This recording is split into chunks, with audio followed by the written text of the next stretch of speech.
Cardinal. The floor is yours, please. Thank you. Thank you very much, Dr. Lam, and warm greetings. Good day, good morning, good afternoon, depending on where you are. Special greetings to Bishop Stephen and to Dr. Stefan Rotlin, and to all the participants, and to Lucia, who is moderating this meeting. So with the rest of you, we thank the Center for Catholic Studies of the Chinese University of Hong Kong and the Macau Ritchie Institute for organizing this international symposium with the significant titles. The title, The Doors That Propaganda Fide Has Opened Since 1622. So 400 years since the founding of the congregation called the Propaganda Fide, the propagation of the faith.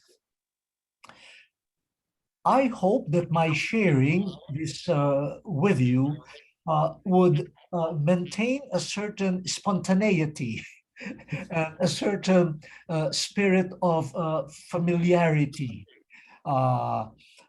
rather than a strictly academic approach or treatise. The symposium, I'm sure, will devote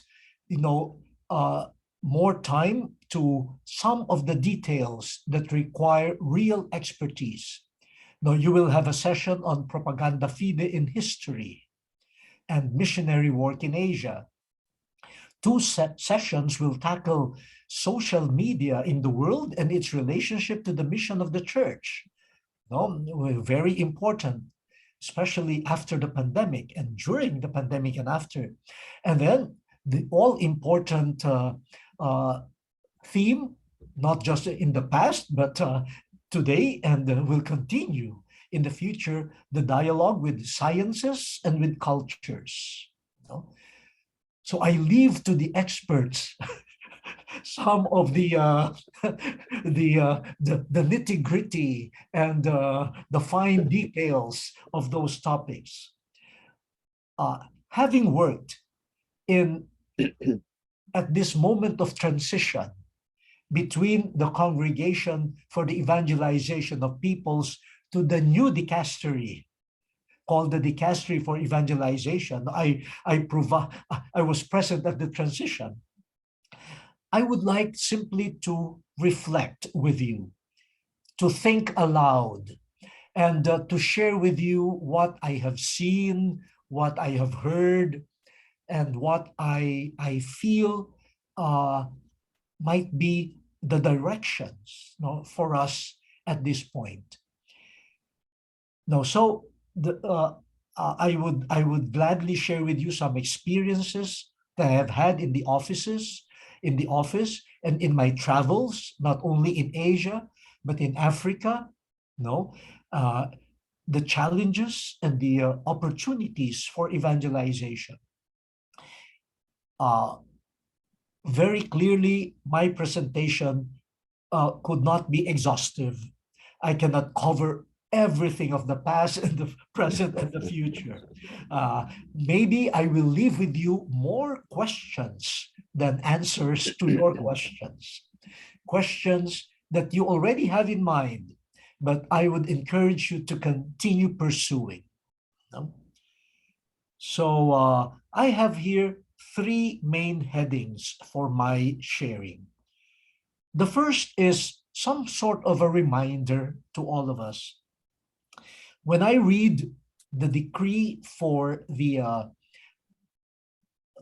establishment of the propaganda fide 400 years ago, when I read the documents of Vatican II, when we read the reform and the renewal of the church since Vatican II, and the reform of the Curia after Vatican II with Pope Paul VI, with John Paul II, and now with Pope Francis, there is one thing that is central, which is present in the past, today, and will always be present. At the center of evangelization or the announcement of the good news is the person of Jesus Christ. His life, his teachings, his ministry, his relationships, his creative storytelling style, his parables, his being down to earth, and especially his passion, his death, and his resurrection and glorification. And it is significant that the reform of the Curia being promoted by Pope Francis, the document is entitled Predicate Evangelium, preach the gospel. And the gospel is a person for us, Jesus Christ. Now, this leads me to a question. Does Jesus still occupy the central place in evangelization? When people hear of evangelization, what enters their mind? Is it the person of Jesus? Or has he been replaced by strategies and programs? I remember Pope Benedict XVI, when he was still the prefect of the Congregation for the Doctrine of the Faith, and I worked for him in the International Theological Commission. And in one coffee break, he approached us, theologians from Asia and Africa, and he said, "You from the young churches," said, "learn from us." Said, "Here in Europe, the more committees, the more commissions we set up, the less people go to church. We have a proliferation of committees and commissions, but we lack the faithful who will be at the church or in the church." And he said, "That's what I see in Africa and in Asia." So I think it is a good question that we should ask today and in the future. I'm not saying that planning, management, strategic planning, and programs are not important. They are important. But when we talk of evangelization, at the center is the person of Jesus. And Jesus lives on in the spirit-filled community, the church, which is called his body, members of his body, animated by the Spirit. And so we ask ourselves, does the church live by, and does the church operate by the dynamic presence of Jesus, whom we believe is in our midst? He continues to talk to us. He continues to walk with us. He continues to be present in the joys, in the fears, in the frustrations, in the persecutions, and especially in the hopes of the men and women of the past, of today, and of the future. Is pastoral conversion for us one of the key terms in the reform of the Curia? The Curia needs pastoral conversion, but is pastoral conversion limited to simply updating our structures and approaches, or are we open to what scriptures call renewal, the new heavens and the new earth, which only God in Jesus Christ and in the power of the Holy Spirit could effect? There is no true renewal, or what we call pastoral conversion, if it is not the action of God, which we discern and which which we implement or we collaborate with. The centrality of Jesus in evangelization requires that the church that announces him as the good news be open to be evangelized constantly by Jesus. This is not new. No matter what curia or period of history we are in, evangelization is always accompanied by openness to be evangelized. Evangelizers who refuse to be evangelized or who pretend that they had already been evangelized, and so there is no more need for them to listen to Jesus, to be drawn to him again and again. That person, sadly, will not evangelize.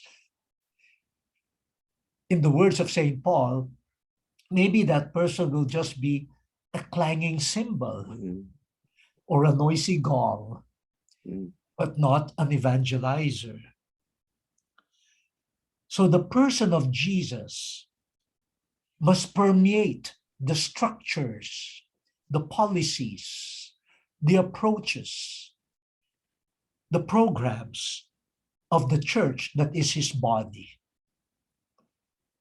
And this is part of the pastoral conversion that Pope Francis calls for.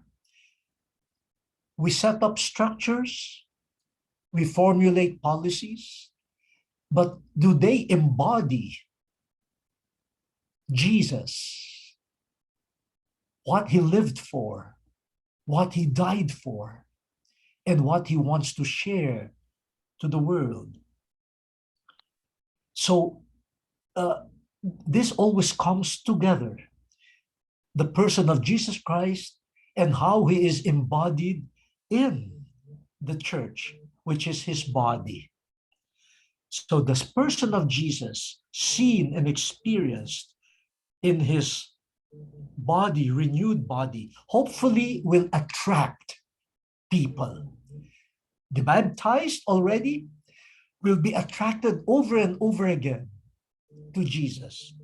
And those who have not heard of Jesus or will hear him for the first time, hopefully through the gospel and through the witness of the body of Christ, people will be mesmerized.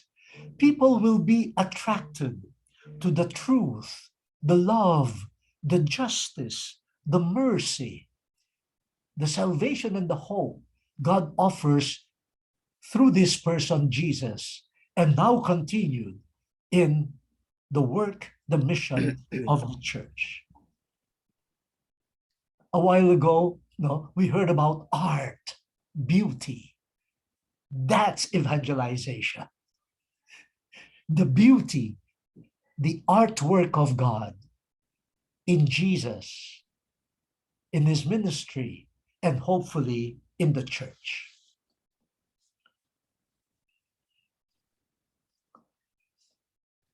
Okay.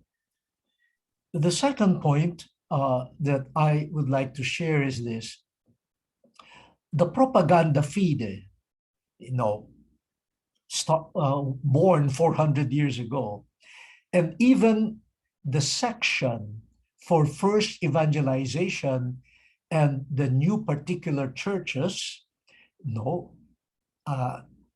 as part of the new dicastery for evangelization, there seems to be a continuity between the propaganda fide of 400 years ago and this section for first evangelization and the new particular churches, but definitely also connected to the other section dealing with fundamental questions of evangelization in the world today, not just in the areas in need of missio ad gentes or first evangelization, but the whole world, now needs to be addressed. What are the fundamental questions of evangelization.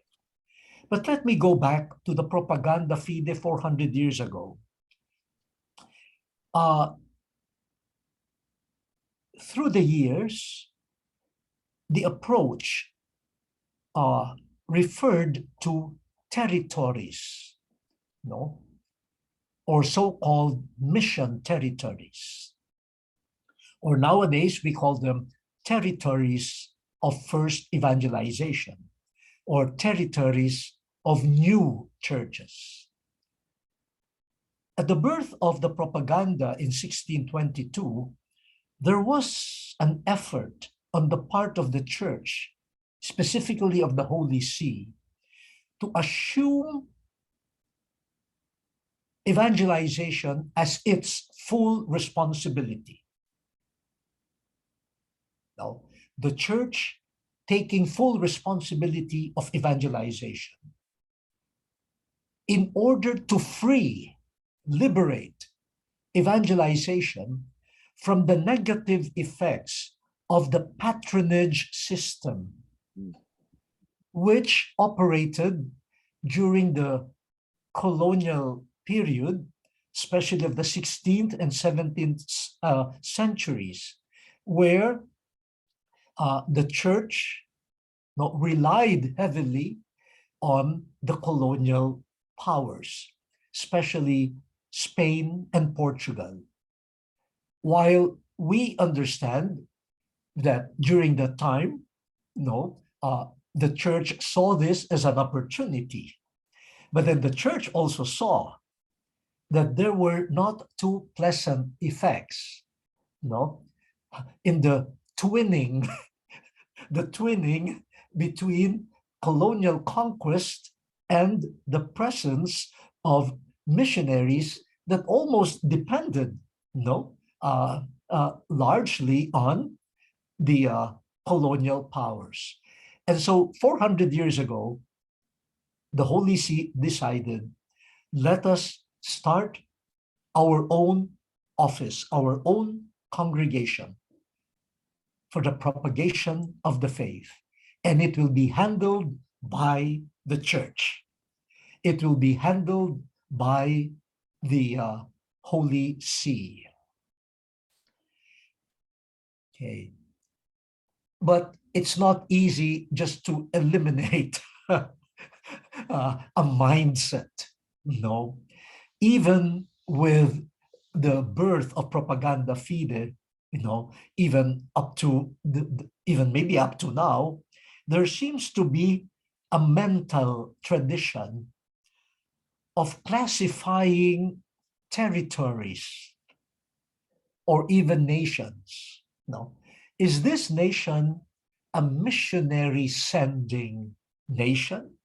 Meaning a territory that can say, we are already evangelized, and so we send evangelizers. And is this territory a missionary receiving territory?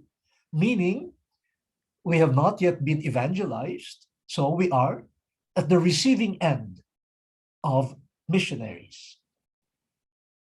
And again, I say, historically, that served its purpose.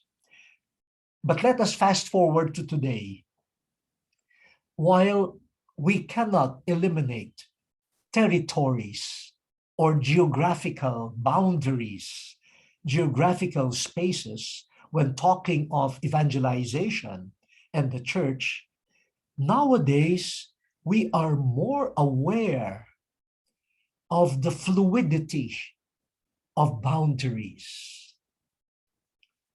We are more aware of the social, cultural shifts happening between and within territories, due mainly to migration, the movements of peoples, and especially the movements of ideas through social communications, and cultural exchanges. I remember, before the lockdown, One of the last visits in Rome of an Episcopal conference was that of an Episcopal conference from a European country. Technically, that country did not belong to the responsibility of the propaganda fide. But they asked, the bishops asked if they could see us. So we said, wow, okay, well, this is new.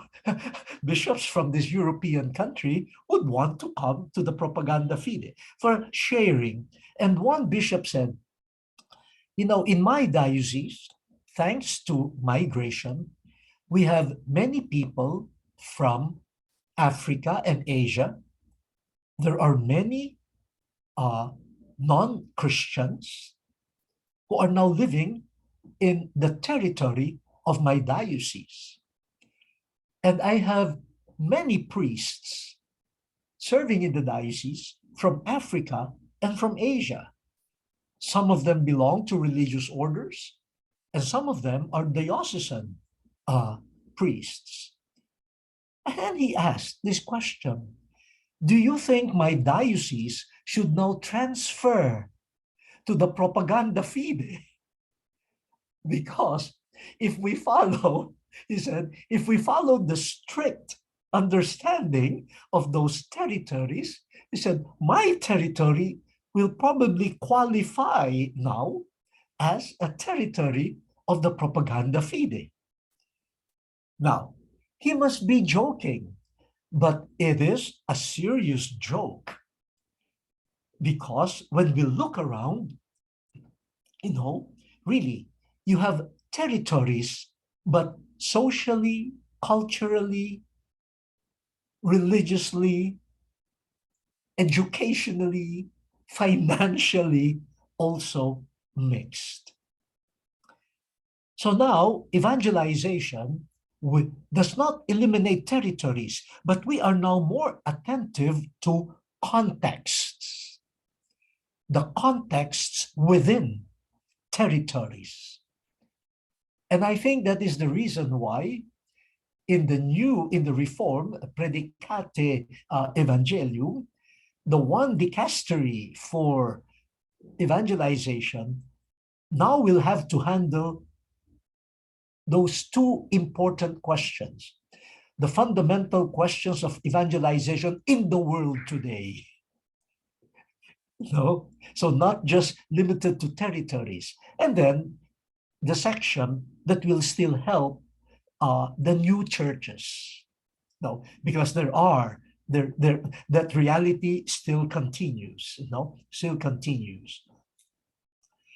Yeah, contexts. Now that opens a new challenge, many challenges and opportunities for evangelization. If it was easier to say, oh, this country, Spain, already evangelized, a Christian country, no? Yeah. And then we say, for example, one country in Asia, and they say, very few Christians. Oh, so that is a mission territory. But now, if we look at contexts, a traditionally considered missionary sending territory may de facto be a missionary receiving territory. And now it's also happening that what used to be classified as a missionary receiving church is now sending missionaries, to other parts of the world. The contexts will now determine not just the geographical boundaries.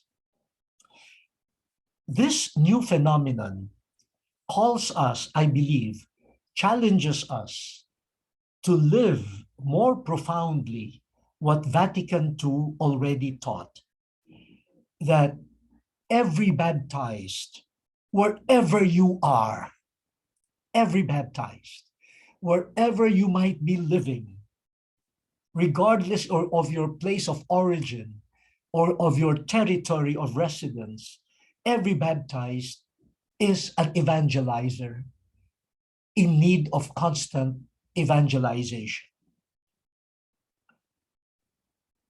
That the church everywhere, in any place and any territory, is missionary in its calling. So no church, no territory can claim, we don't need any evangelization anymore. We have been evangelized. No, no. Every place is in need of evangelization, especially when we look at the context. But this, the missionary calling of all the baptized, not just of the priests and of the religious, but all the baptized, and of the whole church, this must be lived in the spirit of communion. Again, a key element of the teaching of Vatican II and repeated many times in Predicate Evangelium, communion. Every community has something to share or to give, and every community needs to receive from the others. So there is no church that is purely giving or sending, and there is no church that is purely receiving. Every church, gives and receives at the same time. But communion, missionary communion, takes into consideration the specific context, especially cultural contexts, of the people where the church exists.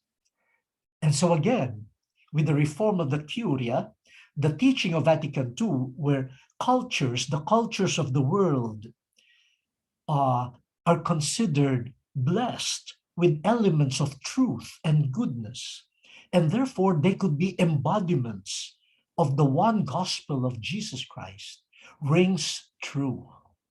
I think this is one path, that must be taken, so that the accusation that Christianity is a Western religion, would be confronted.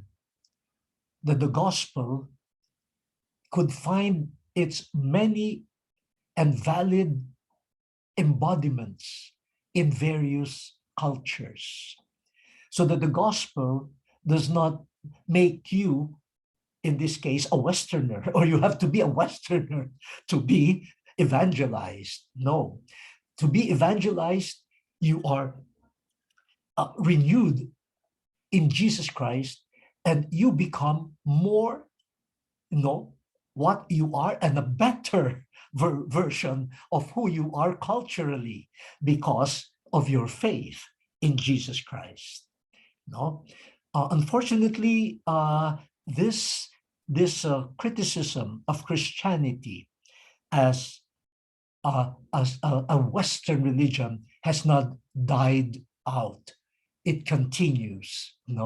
So I think the responsibility of all the baptized, wherever you are, to be an evangelizer, and for the local churches to assume their cultures, purify them with the gospel, so that they can show that an evangelized church doesn't have to be foreign in its own territory and its own culture, but in fact would enhance the growth of our context and of our cultures. Having said that, I think we need to confront contemporary challenges to communion in the church and communion in mission. You all know this, but let me pinpoint some. For example, nowadays, in these recent years, there seems to be an upsurge of ethnic and tribal conflicts. in different parts of the world. And unfortunately, these conflicts exist also in the church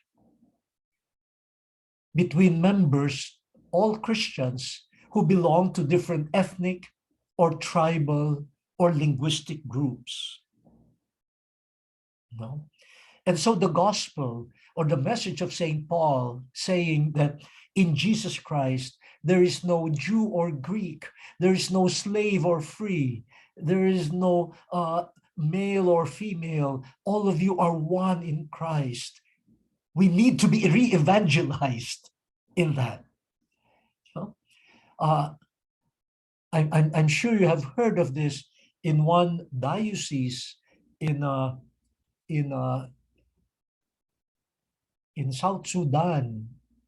No, after a number of years, finally a bishop was appointed. But before his ordination as a bishop, one night he was sleeping in his room. There was a knock at the door. When he opened, persons with guns shot him. No? We didn't know whether they really meant to kill him or to wound him. His legs were shot. No? And upon investigation,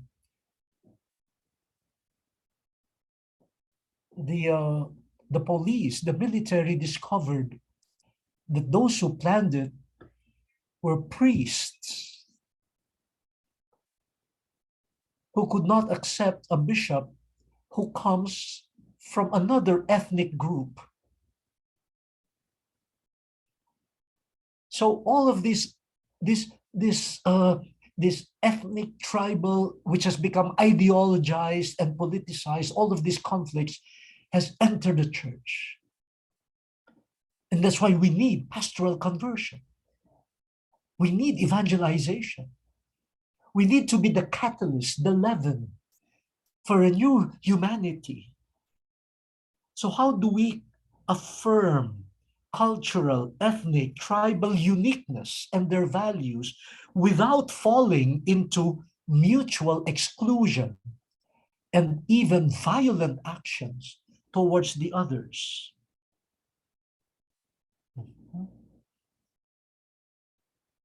And if this happens in a place where there are few Christians, what a scandal.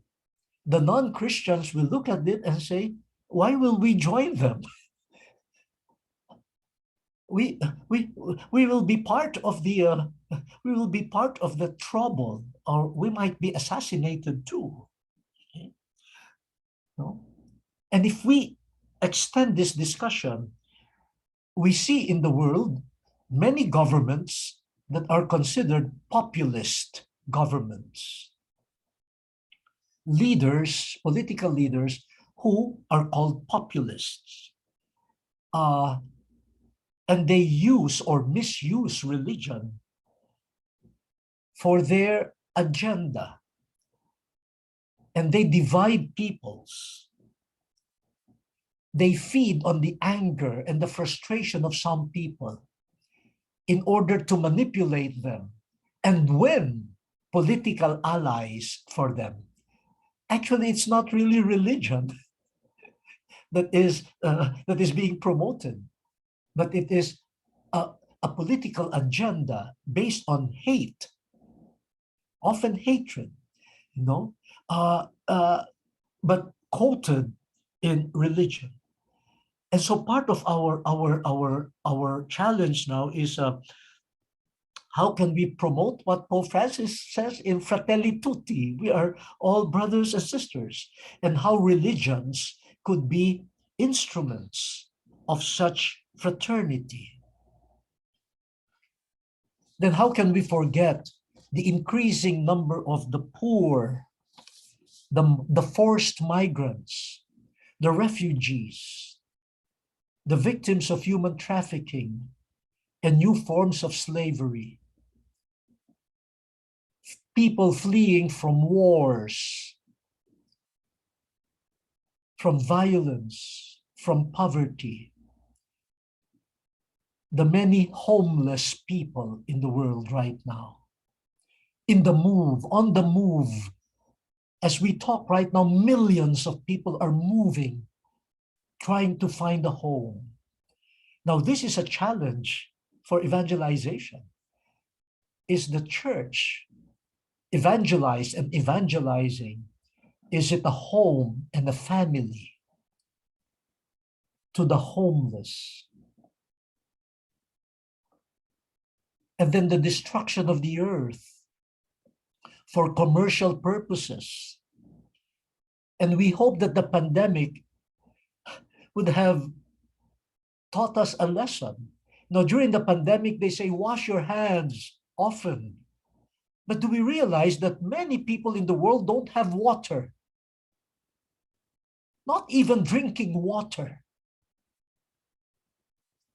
But now that the pandemic is slowly, is anyone working to provide water to the waterless? They say, observe distancing. But when you go to the slums, how can you tell people to observe distance? There are no parks. What has happened to stewardship of creation and of our home?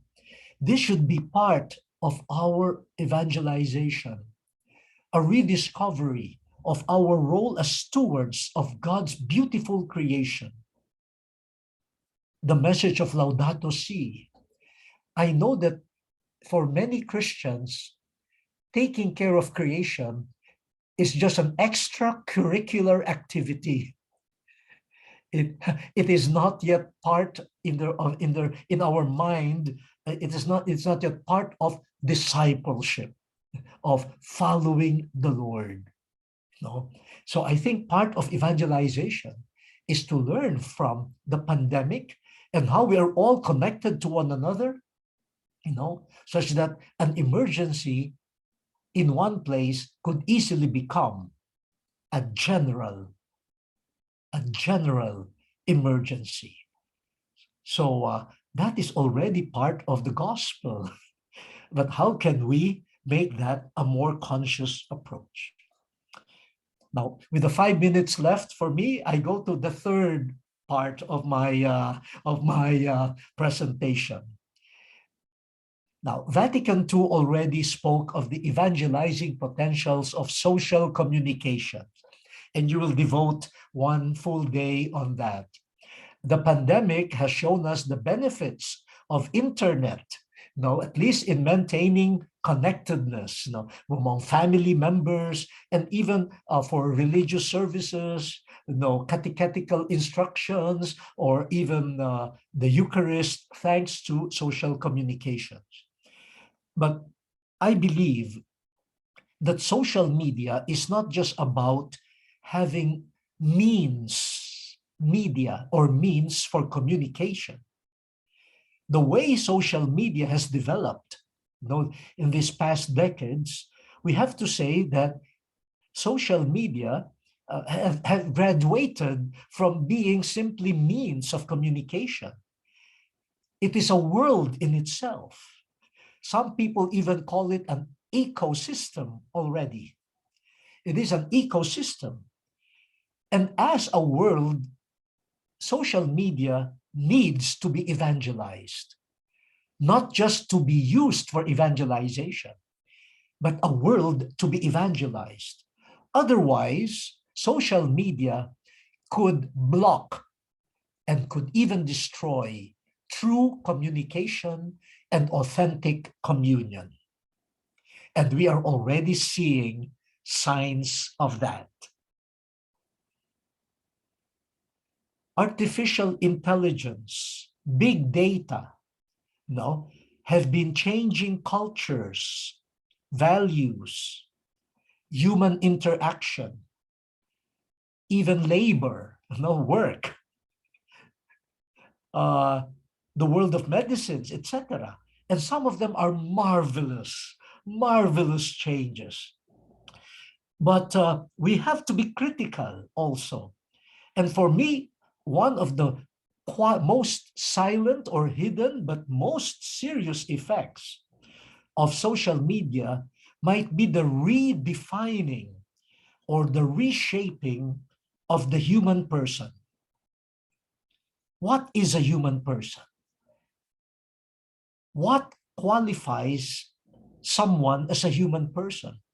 They are now producing robots, they say with emotions, programmed emotions, but through algorithms, etc. But okay, but is that a human person? What is a human person? Just to give you one example, in the past, a human person works. Now, you make artificial intelligence work for you. When I was in elementary, even spelling, no, if you spell a word wrongly, then your answer is wrong. Now, many students don't bother about spelling because they say, oh, there is a speller check. Now, are we creating a new form of illiteracy? I don't know. No? What is a human person? You know, and when some of our skills like reading, in-depth reading is lost, then critical thinking is lost. And also empathy is lost, because we develop empathy also when we read novels and when we use our imagination about how the characters in a novel would feel, etc. You know, so it is not just about reading. It is growing also about growing in some very human attitudes. So what are our efforts to renew social communications so that that world will be filled with gospel values? You know? Among young people, they have so-called friends on social media, and they build their identity on the affirmation of their friends. But if you look at them closely, those so-called friends are a restricted group of those who like them and agree with them. The moment you disagree with them, you are unfriended. And so you build an artificial identity based on an artificial group. And when they have to face frustrations, look at how easily some people get depressed. There's no strength, inner strength. And look at the proliferation of fake news, personality bashing, and political manipulation using social media. Yes, there are means for evangelization, but I say they are a world to be evangelized to. Now, so in these challenges, which I presented in 3 headings and opportunities, I want to end by saying, let us learn from Jesus. Let us learn from Jesus, who was born on Asian soil. Jesus spoke as an Asian. He related with people as an Asian. He laughed, he cried as an Asian. And he ate a lot as an Asian. No. Let us learn from him. Let us look at the challenges and see whether there is any part of scriptures that might be similar. And how did Jesus face them? Let us learn from him. Use his images, use his parables, use his language to ignite our imagination too.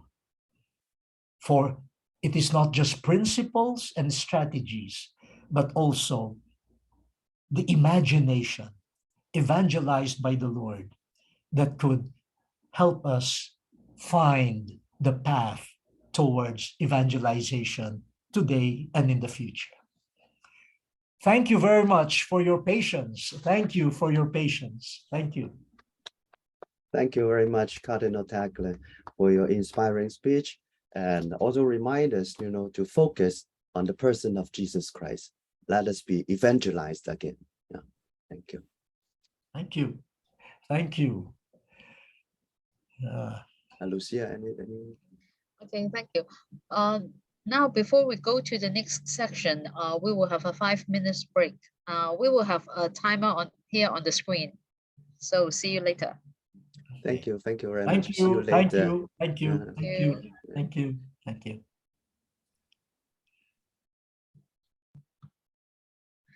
Hello, welcome back.